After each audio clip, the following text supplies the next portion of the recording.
Welcome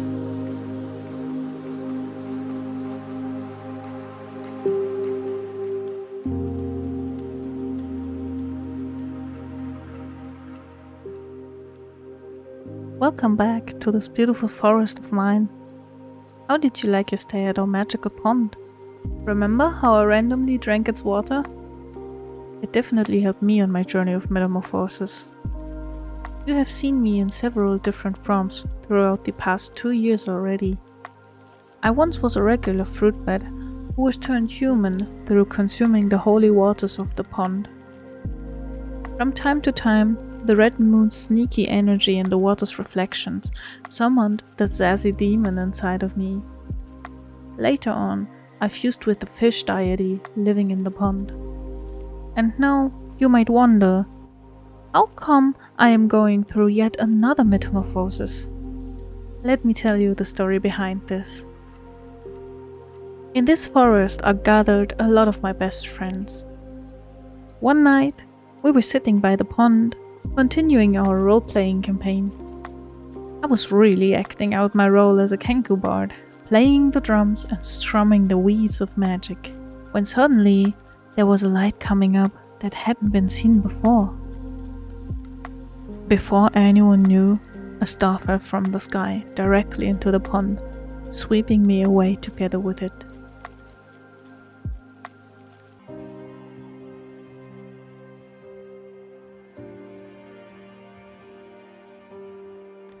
The view was shocking.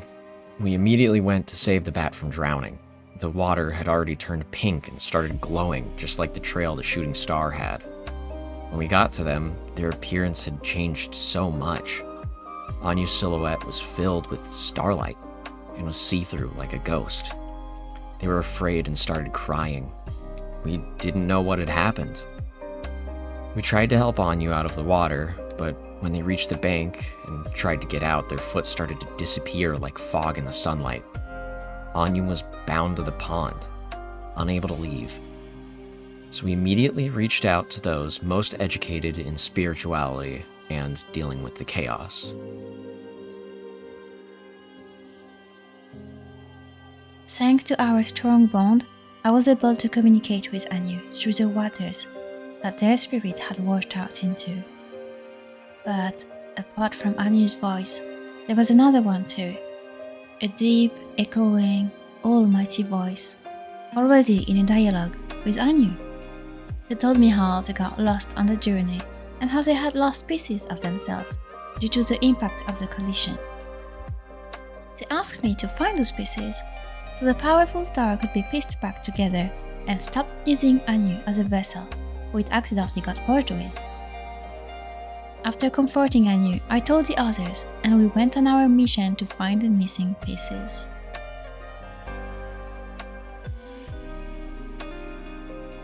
In daring and chaotic times, it's best to operate with a strategy. So everyone got moving and went looking for star pieces in their corners of the world. Unfortunately, while waiting, Anyu slowly lost more and more of the features that made them who they once were. And by the next morning, they had lost their ears, their wings, and after 3 days, they were no longer recognizable as the bat they once were. Because the pieces of the star were spread so widely, they weren't all recoverable in time, but the ones that were found were simply thrown back in the pond that Anyu was stuck in. There simply wasn't much hope to find all the pieces before Anyu would completely vanish. Then, as luck would have it, upon throwing in a random piece, the pond started to glitter and glow.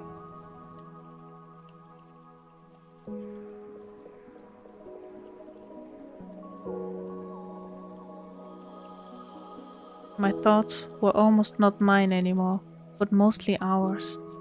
Then suddenly I felt a warm light pierce through what I once named my body. I felt an enormous force separate me and the soft voice I had become so attached to. The voice that belonged to the star that had traveled through the galaxy, fleeing from the pending death through a black hole that tried to eat him alive. There was a sharp pain when the star splinter that had fallen into my eye exited my body. After an endless moment of the hardest goodbye, the star rushed back into the sky, taking a piece of me with it, as well as I kept a piece of him with me. I felt my soul being poured back into the human vessel I was originally given, but it was changing just as much as it was filled with the star's energy, love, and the longing for the endless expanses of the universe.